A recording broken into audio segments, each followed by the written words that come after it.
Howdy, howdy. Welcome to another Quiet Walks. Walking around in our craters, talking about stuff. Slow content, you know? No streamer chaos, if you will. So, what was I going to talk about today? I'm going to tell you some stories about when I used to tour in bands and what the life of a musician can be like. So yeah, in 2008-ish, I used to be a mechanic. I've had many careers over the years, but I used to be a folk mechanic, and always good at music and things. But 2008 decided to quit that and go to college for 2 years and study music, and then I toured in indie rock bands for about 8 years. Did everything from going to music conferences to sleeping on floors, and I even had an old Volkswagen Euro van painted two-tone like it was a hippie van. And we used to drive across the country playing shitty little bars every night. It was awesome. And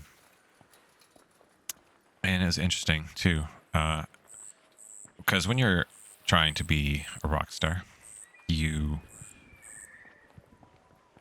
rarely there's a cost to being a rock star. Like, you know, rock stars, comedians, a lot actors, a lot of them, everybody had to make a cost, and that was like to be broke for however long it took.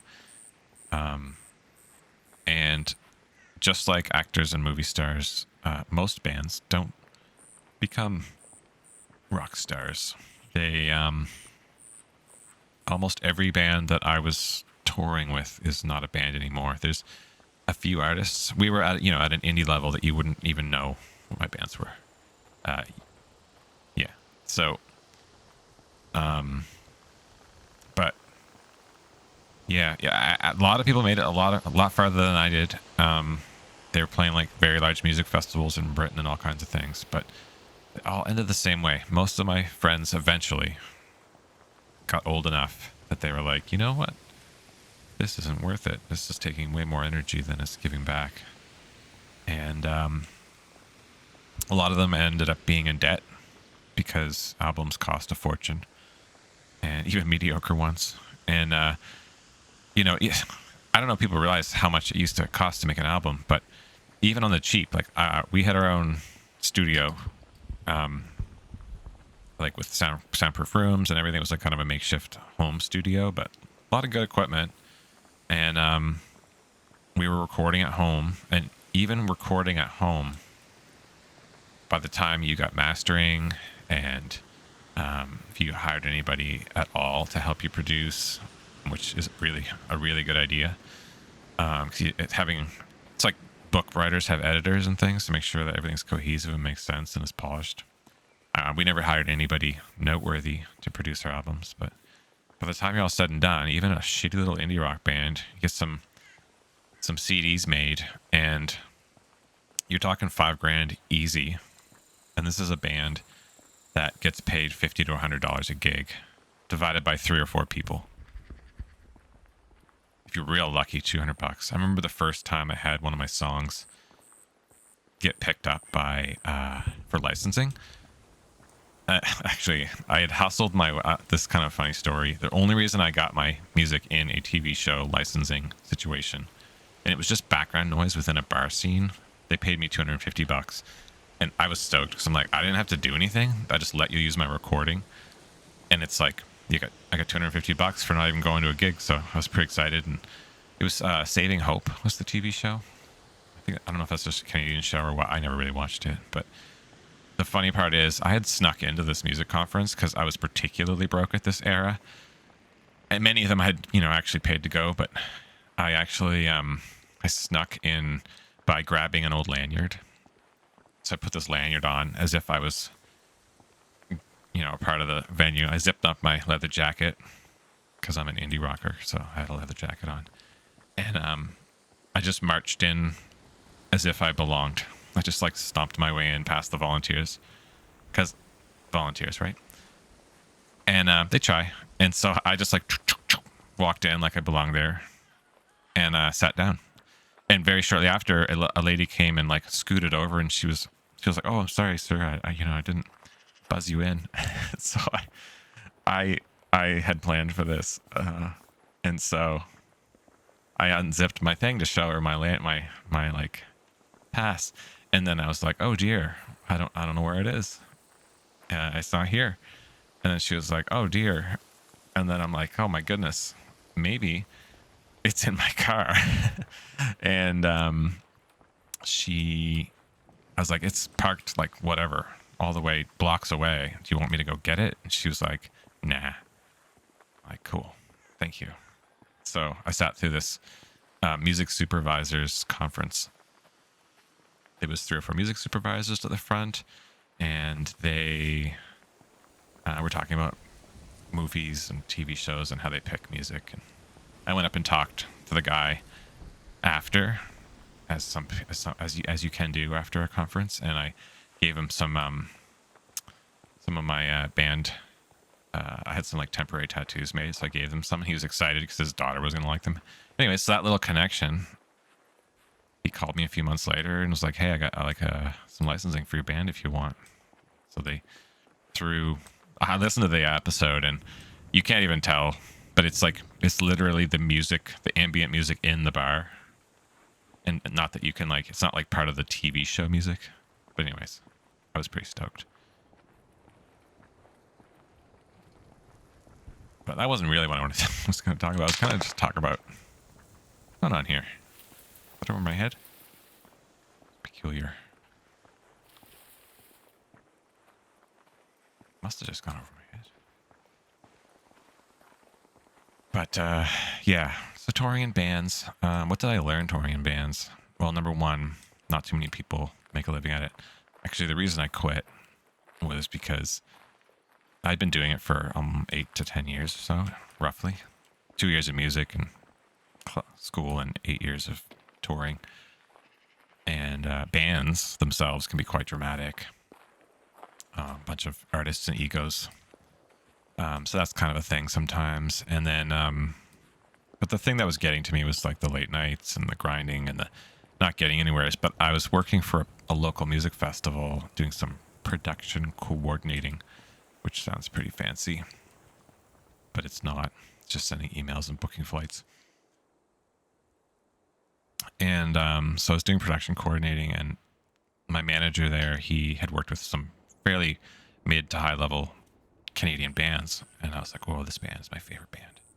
Mother at the time, actually it was. I was like, "I love Mother. If I could be as famous as Mother, I'd be happy." And that was like 7 years ago, probably now. And he was like, Mother? And I'm like, "Yeah." And he goes, "Man, they're not even making money." I'm like, "What are you talking about?" He's like, "Well, they're just pouring all their money still back into the band." And I was like, "Huh?" I'm like, "I thought they were doing like middle class incomes or something." He's like, "No, man." He goes, They don't even have homes. They just live on the road, and they just pour all their money back into the band." I was like, "Oh, yuck." And then I talked to someone else. I met someone locally who knew Ryan, the lead singer, and she had said that he makes most of his spare money not from the band at all, but he makes money like producing other bands. And I was like, "Really?" Anyway, so I heard that, and I thought to myself, "Fuck this. I'm not going to grind for another 10 years to just barely be in a place where I'm not even making a middle class life." So at that point, I kind of lost my interest in being in bands. I hate those guys. What do we got here? Okay, they're gonna move on. Looks like I don't like those new fireflies. But yeah. So bands, and what was I? Oh yeah, that's why I quit, because I realized I was already feeling quite exhausted from the grind of being in bands, and then to discover that my favorite bands were still not making money. They were still literally doing the same thing I was doing, but just on a bigger scale, pouring money back into the band. Apparently what happens is the show gets bigger and bigger, and the light show costs more, the touring costs more, the sound guy costs more, the venues, like everything just goes up. So you just keep sacrificing money into the band to make it bigger and better. And I mean, probably that wasn't the case back when there was A&R reps and music studios were doing a different thing. Do I have? Yeah, I have these guys.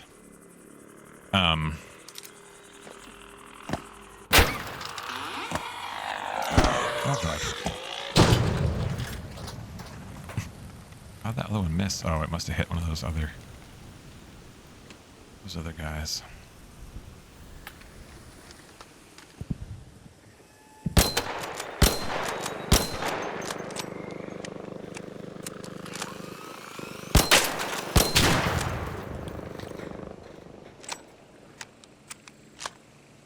The other guy see me? No. Oh well, let's get him.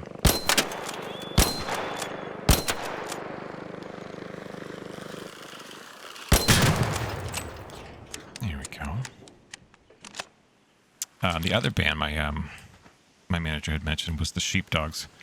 I think they're a little better known than maybe Mother. But the Sheepdogs were kind of a big radio ready band. They were bigger than, like, more mainstream than Mother at this point in time. And he said, well, the Sheepdogs, they're just pouring all their money into touring in the States because they're trying to expand the brand. So it seemed like basically if you don't become like some mega popular epic band like Taylor Swift or U2 or I don't even know, some band that's made it like worldwide, it seems like you're always just pouring money back into trying to get more known. And yeah, it just sounded like not fun to me.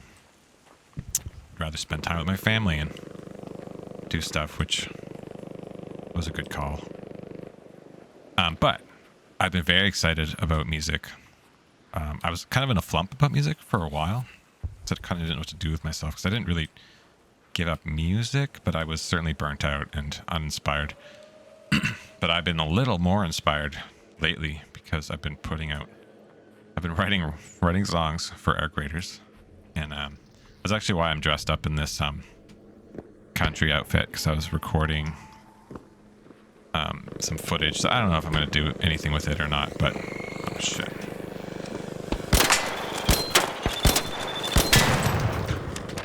What about you over here? Did you hear that? You did, didn't you?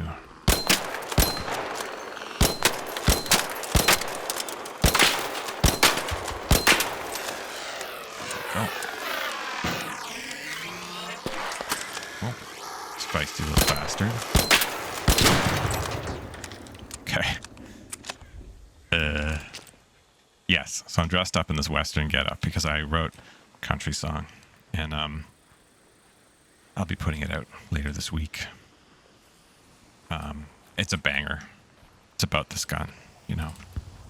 It's called My Trusty Renegade. Oh, you fucker. Open up.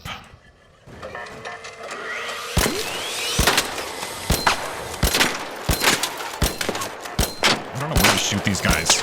Oh, God. Jesus.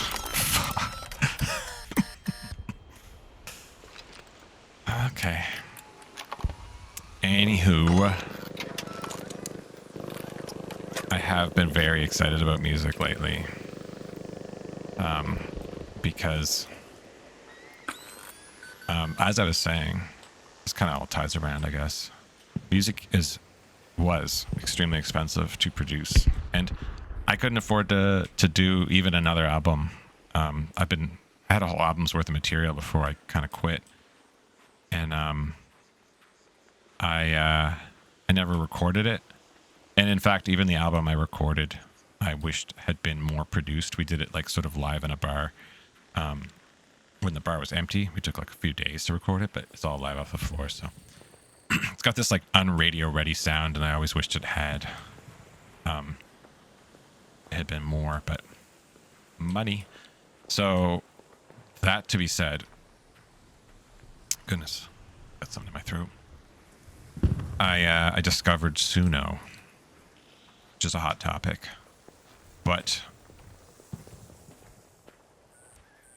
it has been a blast to work with. The quality of tunes that you can put out is quite amazing.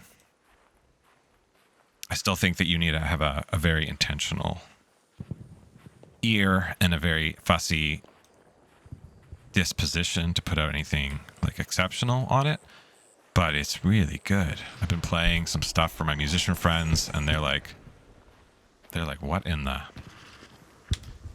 do we got here?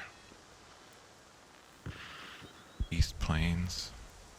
Yeah, we'll hang out here for a minute. But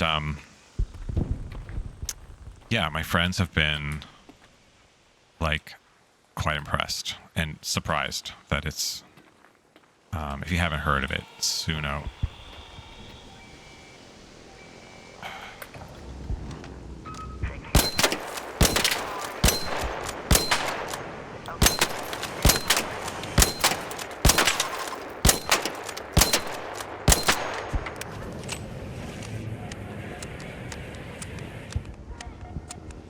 Trying to help you, bud.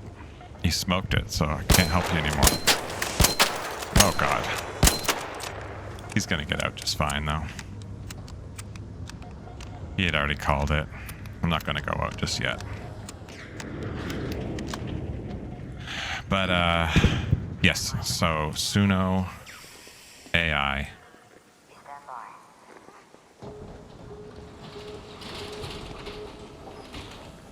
I don't know what's going on over there. It's making a lot of noise. Anyways, he's got it. So Suno AI is an AI music generator. Honestly, the stuff it puts out is pretty cool sounding on the first run, but if you don't have an ear for music or writing, it definitely, you know, has the opportunity to contribute to the AI slop problem. But I'm not treating it that way. I'm treating it like kind of like you know how, like, I don't know if you know, but like back in the day, Motown records, and most bands don't just do like one take, but Motown records, they'd like run a song 100 times, and the producer goes, like, the producer makes the final call and goes like, that's the one, everybody. So that's how I've been treating it. I've been treating it like I wrote this song and I have the vibes, and I telling a band what I wanted of it, and then they play it, and I go, not quite, guys. And then I run it again, and then again, and then again, and then again, and then again. And it gets a little unhinged. I was up till like 3 a.m. for 3 nights in a row, but I'm really happy with what I'm getting out of it. It's really cool. You go away. Yeah, it's really cool, and I'm enjoying it. So I don't really care if anybody else is enjoying it. I'm like enjoying the process. I'm enjoying the sound. I'm literally listening to it in the car. I hope you enjoyed it too. But the last song last week was Wolfpack in a Deadline. It's like a doo-wop 50s tune. And then this week it's My Trusty Renegade, and it's a pretty epic country song. So I'm a music producer, Jetpack Max from Speranza, and I just produce Speranza's greatest bands. You know what I'm saying? So I just grind those. I just grind Lance and his other musician bots, and I just grind them until they put out what I want. And then I listen to it for like a week in my car, on the drive, in my headphones, while I'm drinking coffee, while I'm doing yoga. And then I decide, is that enough? And then I put it out if it's good enough, but got to make it past my taste tester's ear. And that's how music producers work. So I guess I'm a music producer now. And I know AI music's a hot topic, but it's written by me, and I put a lot of effort in. and I enjoy it. So that's all that matters to me, is I'm having fun. This whole channel is just for me to have fun, and I do hope that you enjoy it. How's it going? Hey, very good. Good. I wasn't very well hidden, I guess. I heard you reloading something. Oh, yeah, okay. It's a little suspicious sounding in the bushes, to be honest. I didn't think of that. Thanks. GG, man. Come at night. Way to defend myself. My trusty renegade, my old pal, my trusty renegade, knocking thrusters down, my renegade. Boom, chai, chick, boom, my trusty renegade. Boom, chick, chick, ba-boom, chick, chick, boom.